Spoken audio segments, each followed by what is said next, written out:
Good morning, friends. Today we will see the statistically or statistically indeterminate systems. What is indeterminate system and what is determinate system? We have seen when a component is made up of a single material and it is subjected to a load, we say it is a determinate system.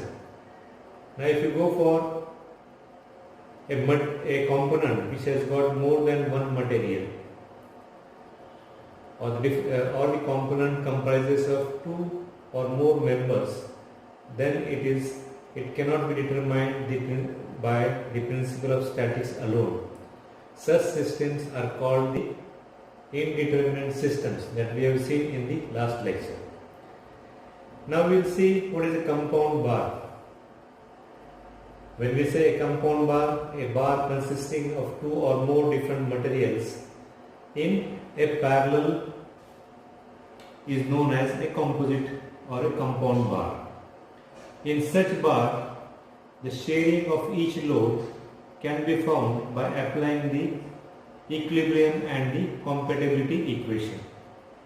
Now what is a compound bar? First we will see with a simple example where we can say it is subjected to a load P.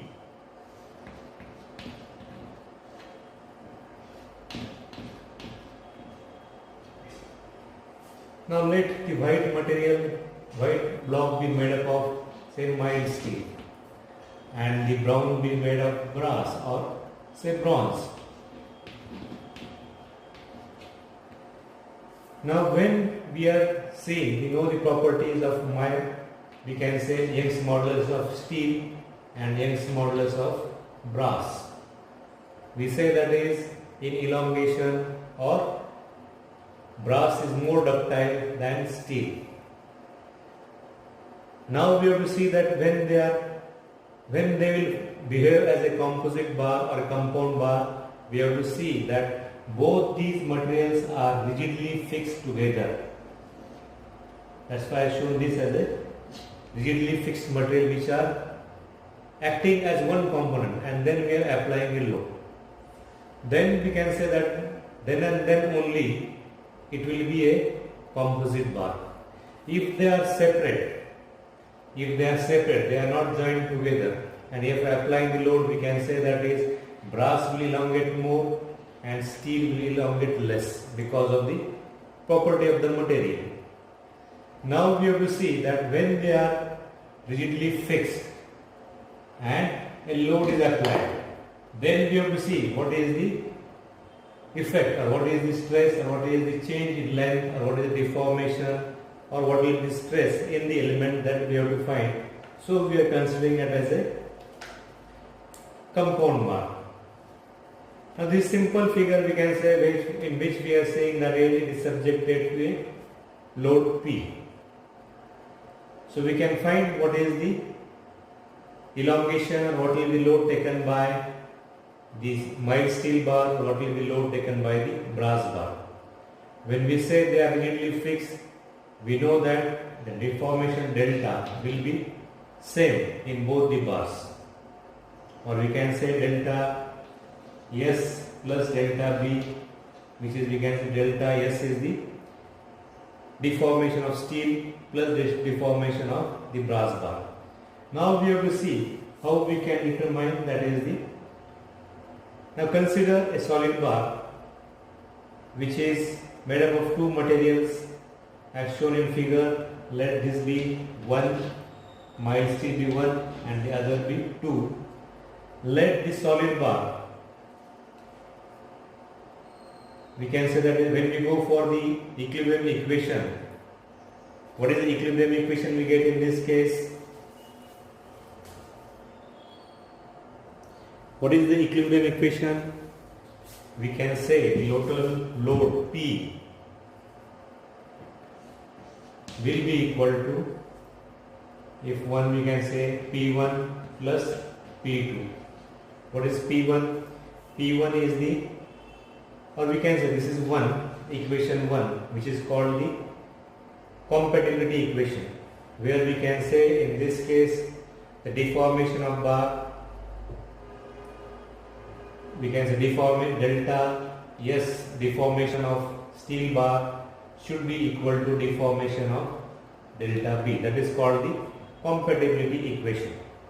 Now in this case we can say that we want to find what is the deformation. So let P1 be the load taken by, and if you know the dimensions, if you say in that case dimensions are not let it be a bar having diameter D or DA, DB, DS or DB with the diameter, we can find that the equation for if you want to find what is P1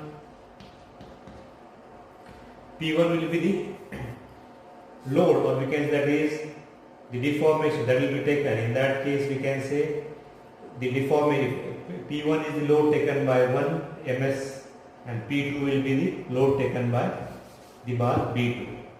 Now if you want to find what is the equation in that case, we have let the bars be of the same length. We can say let L be the length of the bar. So in that case what is the compatibility equation we get? P1 L divided by A1 E1 is equal to P2 L divided by A2 E2. Now in this case this is called the compatibility equation. That is deformation in steel is equal to deformation in the brass. What is P1 we can say is the load taken by the steel bar. P2 is the load taken by the brass bar. A1 be the cross section area of the mild steel bar. A2 be the area of the brass bar. E1 is the Young's modulus of elasticity of mild steel, and E2 is the Young's modulus of elasticity for the brass material. Now this is the equation. In that case we can say that is if you want to find what is the load taken by, or what will be P1 that is acting on the element, we can say it will be P2 L divided by, or P2 divided by P2 into A1 E1 divided by, we can say that it is A2 E2. So this will be the load taken by the brass bar 1. Similarly, if you substitute P1 in the equation, we can say let this be the equation 2. So the first equation was P1 plus P2 is equal to P. P is the load acting on the element. Now we can see in this case, if you substitute this equation 2 in 1, what we get? P is equal to P2 A1 E1 divided by A2 E2 plus P2 divided by A2 E2.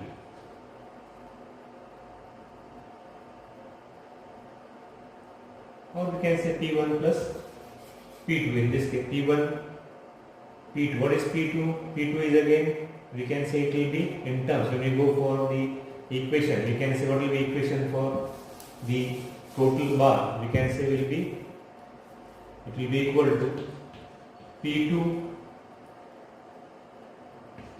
A1 E1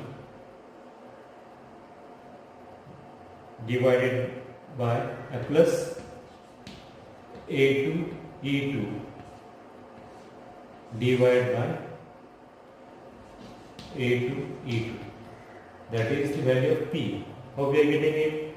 Substituting the value of P1. What is P1? Is equal to P2 A1 E1 divided by A2 E2. That we are substituting this equation. And what is P2 will get? That is P2 will be equal to P1 A1 E1 divided by, will get that is A2 E2. So this is just the equation when we go for finding that is the equation in terms of P1 A2 E2 divided by A1 E1. That will be the formula when we go for finding substituting the value of P.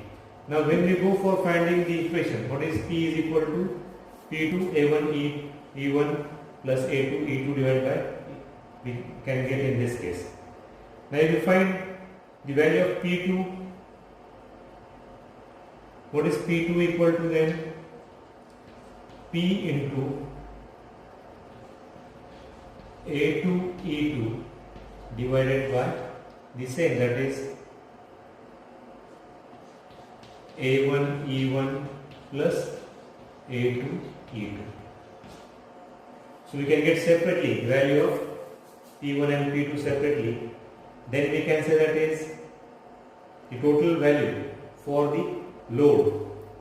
We can say that is we can find separately what will be load taken by P1 and what will be load taken by P2. This is a simple case. We will see one more example and see how to find the value for a composite section for a particular application, so that we will understand basic concept. Now consider this figure. There are two tubes. We can say one outer one is of steel and the inner one is of brass or any other material. So we can say let the material be 1 and 2. So in that case these are the two materials which we are seeing, that is let L be the length that is acting on the element and let the load P is acting on the element. So what will be effect of this? Suppose the cross section of the member consists of different materials and applied load will be shared by both the material. Let the column consist, we can say in that case A1 E1 be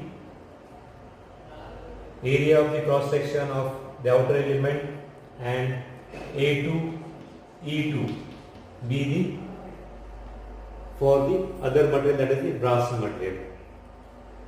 Let sigma 1 and sigma 2 be the unit stresses on the outer tube and the inner tube. Now in this case, the other equation we can say in that case, what will be P equal to? P will be equal to load on outer tube plus load on the inner tube.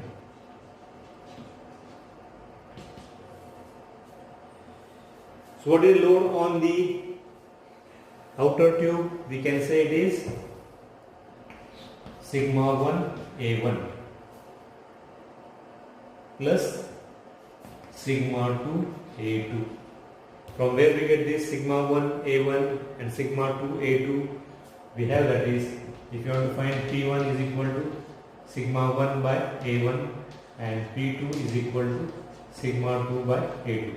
So we have, that is, the equation, that is P is equal to P1 plus P2. So using that equation we are finding P1 is load on the outer tube plus load on the inner tube. So we get, that is, sigma 1 A1 is equal to sigma 2 A2. So this is a simple application when we go for, that is, sigma 1 A1 is acting on the element, outer element, and sigma 2 A2 is acting on the outer element. Now let delta L be deformation, or in this case now it will be the decrease in length. Why decrease in length? Because the force is acting on the outer tube and inner tube, which will compress the tube. So we can say the column will be compressed in this case. So in this case, if you know delta L, we can find what is the. So in this, using this equation, what will be the strain on each tube? We have the basic equation sigma by epsilon is equal to delta L by L. But we have to see that epsilon is equal to delta 1 by E1, or we can say, sorry, delta, instead of delta we can say epsilon is also equal to sigma 1 upon E1 is equal to sigma 2 upon E2.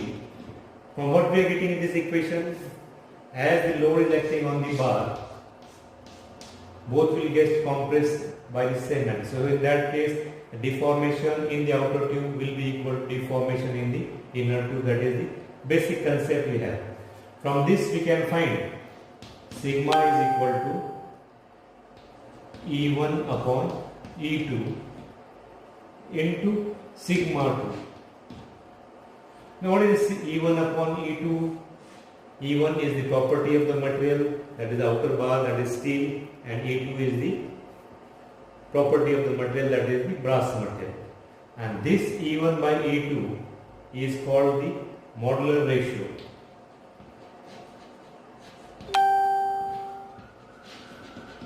This is called the modular ratio. Now in this case we can say, when we are finding sigma 1, if you want to find sigma 2, what will be sigma 2? It will be equal to E2 by E1 into sigma 1. So that is the basic equation they are getting for the finding the stress in each of the bar. We can find separately. So when we go for finding the stresses in a composite bar or an indeterminate section, we will be using this relation for finding the stresses in the different sections. We will see a numerical, and then you will understand what is the basic concept when we go for finding a particular, that is a load that is acting on an element. So we have to see what are the things that we have to consider for each of the case.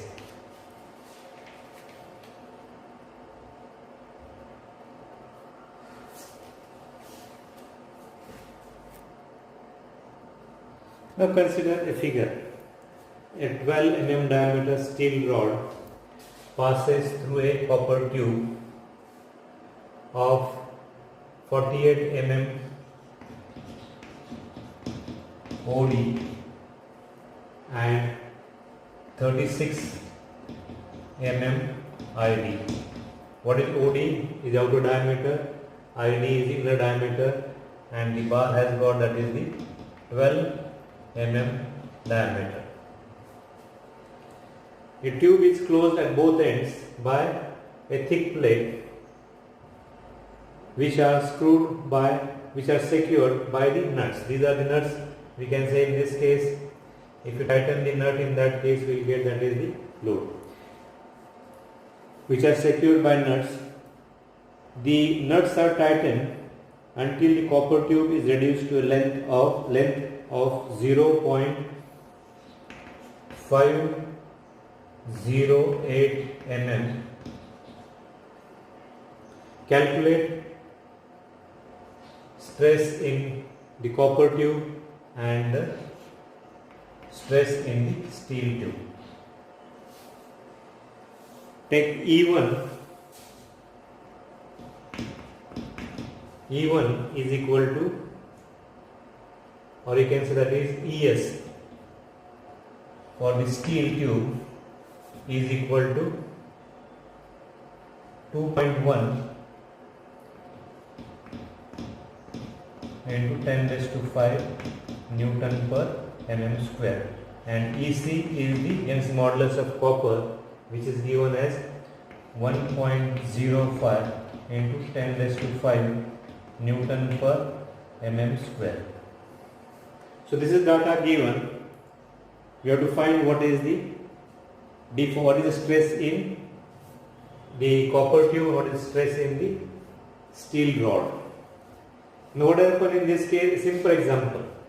We have to see that when we are tightening a particular, that is a nut which is there, which is mounted on the tube, we are tightening. What will be the effect of that? The effect of that will be the tube will get compressed. What will happen to the bar, or that is the rod, 12 mm diameter rod? We are tightening the nut. So what will be the effect of that? We will see that there will be a compression in the tube and there will be a tensile load on the the 12 mm bar.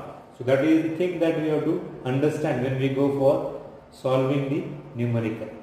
So this is a basic concept that we have to understand when we go for solving the numerical. Now we have to find the deformation. So in that case, what is deformation is given? Already it is given that the value that is 0.508 mm is a deformation.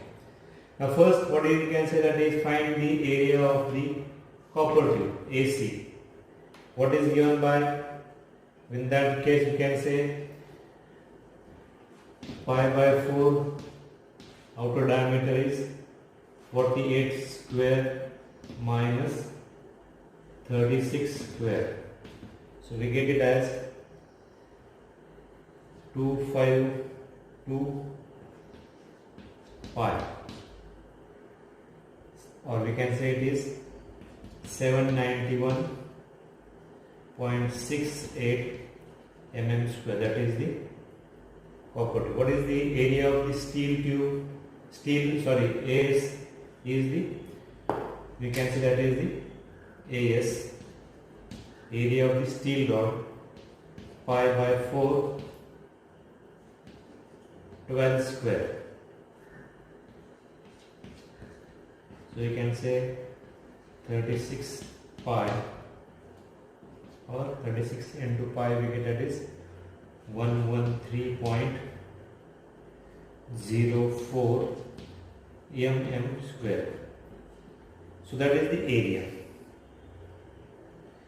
Now we have to see, let sigma C be the stress in the copper tube and sigma S be the stress in the steel rod. Now in this case, when we go for the equation, what is the equation? The stress in, we can say that is the total compression in CU tube is equal to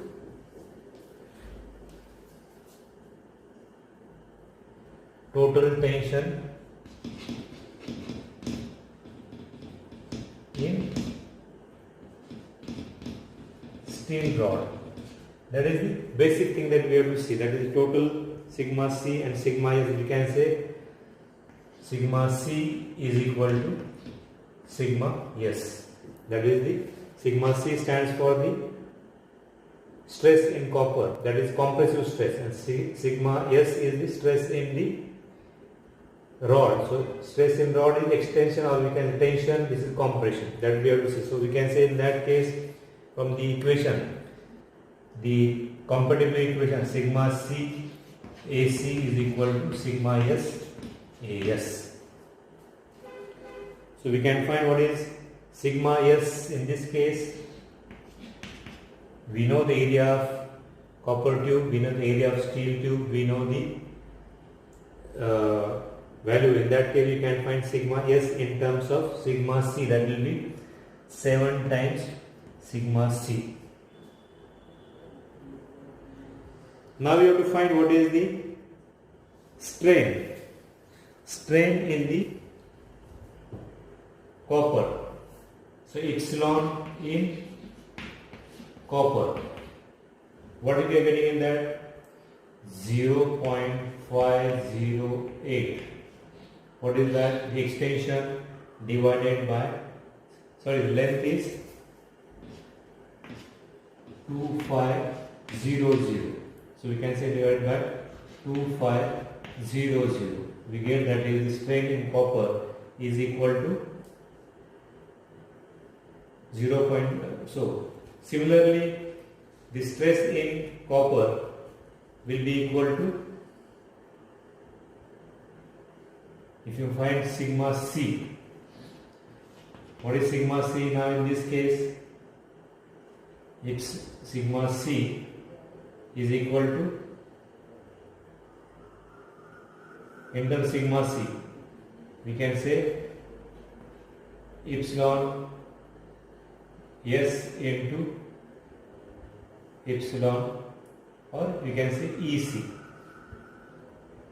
That is, we can say the epsilon is, we can say epsilon C is nothing but epsilon C. That is the epsilon C into EC that we are getting. So much we are getting epsilon C. Epsilon C is 0.508 divided by 2500 into what is the value for that 1.05 into 10 raised to 5. So we get the value as 21.34 Newton per mm square. Now what will be stress in this case? This will be compressive stress.